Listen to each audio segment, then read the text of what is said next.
আমাদের সময় বর্ষাকাল মানে ছিল একটা গুড় আমের একটা টুকরো নিয়ে একটা গল্পের বই অথবা কোনো কবিতার বই নিয়ে জানলার ধারে বসে বসে বৃষ্টি দেখা আর কাগজের নৌকো বানানো। কি যে আনন্দ ছিল ওইগুলোর মধ্যে, কি বলবো। একটা হরলিক্সের শিশিতে গুড় আম রাখা থাকতো, আর সেই রেসিপি আজকে আপনাদের সঙ্গে শেয়ার করতে চলেছি। চলুন সকলকে নিয়ে শুরু করি আজকের রেসিপি।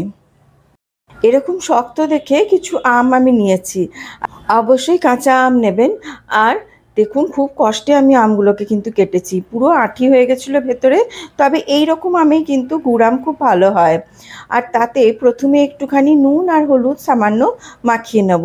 আমি কখনো রোদে দিই না, আমি একবারেই বানাই, এবং তাতে কিন্তু আচার খারাপ হয় না, সারা বছর খুব সুন্দর থেকে যায়। পুরো আমগুলোতে ভালোভাবে হলুদ আর নুনটা মাখিয়ে নিয়েছি, আর এই অংশগুলো একটুখানি ফেলে দিতে হবে।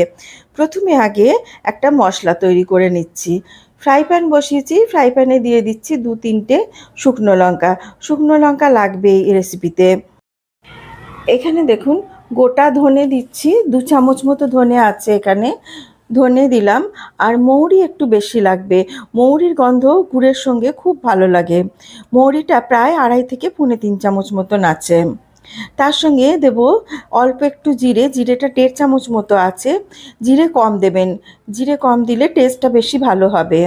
আর সামান্য অল্প একটুখানি দেবো মেথির দানা, খুব বেশি দেবেন না, অল্প সামান্য একটু 1/4 টিস্পুন মতন দিচ্ছি মেথি দানা। ভালোভাবে এবার এগুলোকে সব মিশিয়ে দিচ্ছি। আর হ্যাঁ, আর একটা জিনিস লাগবে, সেটা হচ্ছে গোলমরিচ। 5-6টা গোলমরিচও এর সঙ্গে আমি দিয়ে দিচ্ছি। গোলমরিচ দিলে টেস্টটা বেশি ভালো হবে। এবার সবগুলোকে যতক্ষণ না ভালোভাবে ক্র্যাক করছে ততক্ষণ পর্যন্ত এটাকে শুকনো খোলায় কিন্তু ভাজতে হবে, কোনো রকম কোনো তেল দেবেন না। ড্রাই রোস্টেড হবে এটা মশলাটা। মশলাগুলো যখন খুব ভালোভাবে ড্রাই রোস্ট হয়ে যাবে তখন পুরো মশলাটাকে ঠান্ডা করে তারপরে গুঁড়িয়ে নেব। মশলা রোস্ট হয়ে গেছে, এবার এটাকে ঠান্ডা করতে দিচ্ছি একটা থালাতে। এবার ঠান্ডা হওয়ার পরে তারপরে এটাকে গুঁড়াবো। আর এখানে দেখুন, একটা বেশ বড় সাইজের আমি কড়াই বসিয়েছি। কড়াইটা যেন একটু বড় হয়, তার কারণ গুড় যেহেতু এটা ফুটবে, তো গুড় কিন্তু ভলিউমে একটু বাড়বে যখন ফুটবে। তাই কড়াইটা বা যে পাত্রে আপনারা বানাবেন সেটা যেন অবশ্যই একটু বড় হয়। প্রথমে এর মধ্যে অল্প একটুখানি সর্ষের তেল দিচ্ছি, আমি তো সর্ষের তেলেই বানাই, আপনারা চাইলে অন্য কোনো রিফাইন তেলেও বানাতে পারেন। আর তার মধ্যে দিয়ে দিচ্ছি সামান্য অল্প একটুখানি 5 ফোড়ন। 5 ফোড়নের গন্ধ আচারে সবচেয়ে বেশি ভালো লাগে। 5 ফোড়ন ক্র্যাক করে গেলে এর মধ্যে দিয়ে দিচ্ছি ওই যে নুন হলুদ মাখানো আমগুলো রেখেছিলাম, সেই আমগুলোকে না খুব ভালোভাবে একটু ভাজতে হবে। ভাজলে তবে আচার কিন্তু অনেক দিন পর্যন্ত ভালো থাকবে, তার কারণ এর মধ্যে ময়েশ্চার খুব একটা থাকবে না। আর এটা ভাজতে ভাজতেই বলি, চ্যানেলে নতুন দর্শক বন্ধু হলে প্লিজ চ্যানেলটাকে সাবস্ক্রাইব করে নেবেন, বেল আইকনটা ক্লিক করে দেবেন, তাতে নতুন রেসিপি দিলে আপনাদের কাছে নোটিফিকেশান পৌঁছে যাবে। পুরনো দর্শক বন্ধুরা সঙ্গে থাকবেন প্লিজ। যারা ফেসবুক পেজ অথবা ফেসবুক থেকে দেখছেন তারা প্লিজ ফলো করে নেবেন।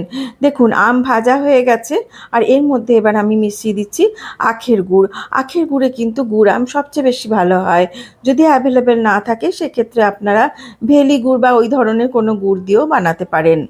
এবারে কম আঁচে গুড়টাকে আস্তে আস্তে আমি মেল্ট হতে দেবো। কিছুক্ষণের মধ্যেই দেখবেন গুড়টা পুরো মেল্ট হয়ে গেছে, তবে বোঝা যাবে যে আর গুড় লাগবে কিনা। দেখুন, গুড় প্রায় মেল্ট হয়ে এসেছে, আর কিন্তু গুড় লাগবে না। এই গুড়টাতে এই আম যতগুলো আছে তাতে হয়ে যাবে।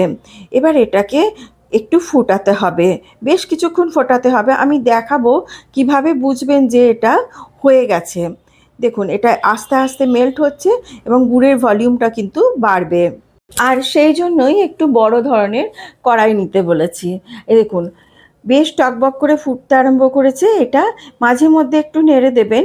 আমার আঁচটা খুব একটা বাড়ানো নেই, মোটামুটি মিডিয়ামেই রাখা আছে। গ্যাসের ফ্লেমটা মাঝে মধ্যে নেড়ে দিচ্ছি, আর এইভাবে আমগুলোকে উলট পালট করে দিতে হবে যাতে সবগুলো আম গুড়ের সঙ্গে খুব ভালোভাবে ফুটে যায়।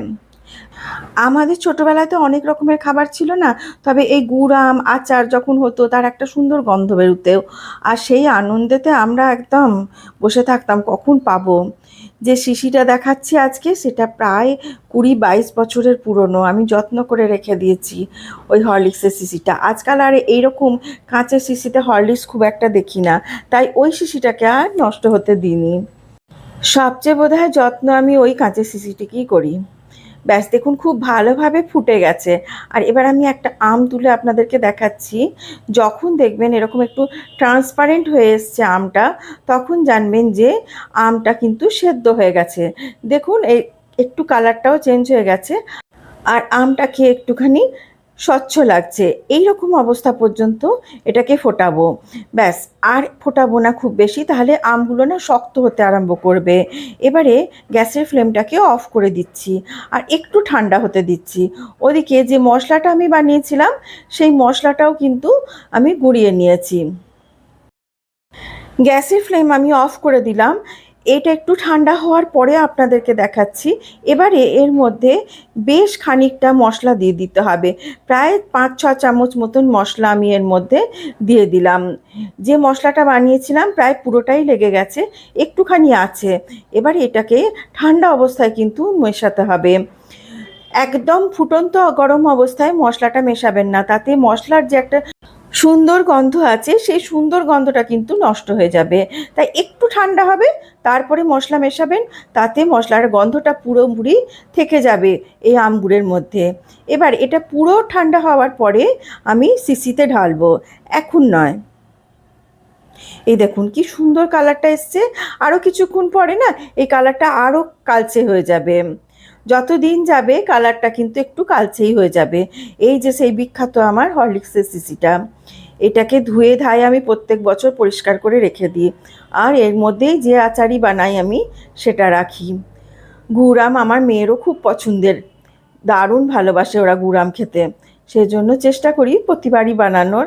ব্যাস এবারে এর মধ্যে রেখে দেবো, নষ্ট হবে না, যতদিন থাকবে থেকে যাবে। এই সব জিনিস বেশি দিন রাখা যায় না, খুব তাড়াতাড়ি খেয়ে শেষ হয়ে যায়, খেতে দুর্দান্ত হয়। আমি জানি আপনারাও বানান, তবে এই রেসিপি কীরকম লাগলো আমাকে অবশ্যই কমেন্ট বক্সে জানাবেন। আর যদি ভালো লেগে থাকে রেসিপি, তাহলে প্লিজ একটা লাইক করে দেবেন। আবার দেখা হবে আপনাদের সঙ্গে আরও একটা নতুন রেসিপি নিয়ে। Till then, bye by.